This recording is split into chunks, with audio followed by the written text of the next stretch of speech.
Assalamualaikum warahmatullahi wabarakatuh. Kami dari kelompok 4 ingin mempresentasikan hasil diskusi kami yang bertema ancaman dan konflik sumber daya hayati laut. Sebelum itu, saya akan memperkenalkan anggota kelompok terlebih dahulu. Yang pertama ada Nurul Bidaini, yang kedua ada Ferencia, yang ketiga Wahyudiningrat, dan yang keempat saya sendiri, Siti Aurelia Sabina. Untuk materi pertama akan dibawakan oleh Nurul Bidaini. Kepada pemateri pertama saya persilahkan.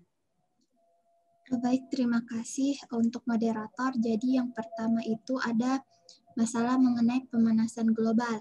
Sekitar 80% karbon dioksida yang diproduksi manusia diserap lautan dan membuatnya panas. Perairan yang hangat dapat mempengaruhi semua aspek di laut, mulai dari pemutihan karang hingga pola migrasi ikan, bahkan mengubah arus samudra. Yang kedua ada polusi plastik. Greenpeace memperkirakan 12,7 juta ton plastik berakhir di laut setiap tahun. Sampah plastik seperti botol dan plastik kresek sering dikira makanan oleh makhluk laut. Tak jarang saat mereka mati di dalam perutnya ditemukan plastik. Plastik yang masuk ke pencernaan ikan akan memblokir saluran udara dan mencekiknya. Selain itu, plastik juga menyumbat perut ikan sehingga mereka tidak bisa makan makanan sungguhan. Fakta lapangan membuktikan ikan yang tercemar laut tak hanya yang dekat dengan pantai, tapi di Palu Mariana yang kedalamannya 11 km ditemukan hampir semua penghuninya mengonsumsi plastik. Salah satu hal yang dapat dilakukan yaitu diet plastik atau mengurangi penggunaan plastik.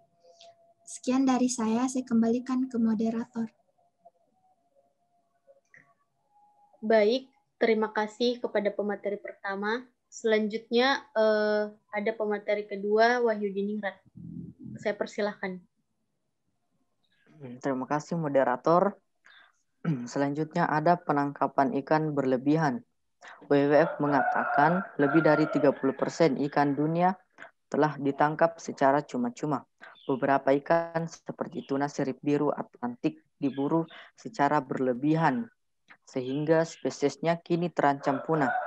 Selain itu, penangkapan ikan secara ilegal juga menjadi masalah besar yang pastinya dihadapi banyak negara. Oke, selanjutnya ada permasalahan di bagian pariwisata. Pertumbuhan wisata pantai yang tidak teratur juga sangat merusak laut, di mana infrastruktur yang berupa jalan dan bangunan menggantikan habitat alami dan masuknya pengunjung pasti menghasilkan lebih banyak sampah dan polusi. Saya kembalikan ke moderator. Baik, terima kasih kepada pemateri kedua. Selanjutnya ada Ferencia, pemateri ketiga. Kepada Ferencia saya persilahkan. Terima kasih atas kesempatan yang diberikan. Berikutnya yaitu perjalanan ekspedisi laut.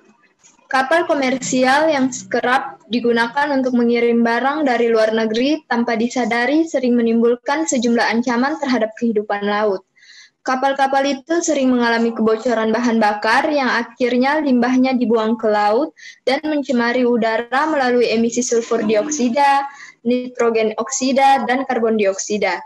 Mereka kerap diketahui menabrak paus dan mamalia laut lainnya.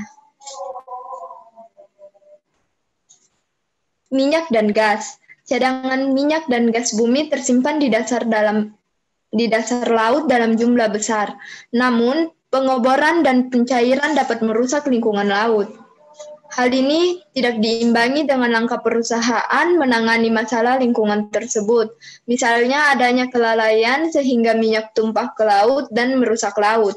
Saat sumber daya menipis, perusahaan akan pindah ke daerah yang lain untuk melakukan hal yang sama. Begitu seterusnya terjadi. Pemburuan paus komersial.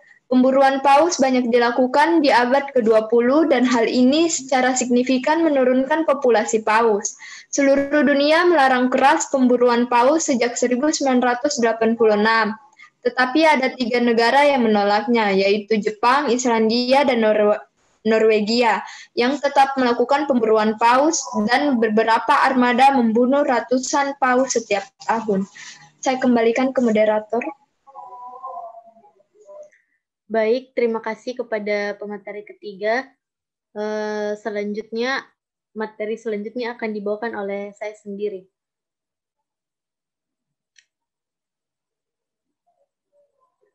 Baik, bagian selanjutnya ada polusi suara. Paus dan lumba-lumba berkomunikasi dan berburu dengan sinyal sonik. Namun pada hal ini menjadi terganggu oleh kebisingan industri laut hingga sonar militer. Polusi suara membuat paus betina tidak bisa mendengar paus jantan bernyanyi. Padahal ini adalah salah satu daya tarik paus untuk kawin. Next.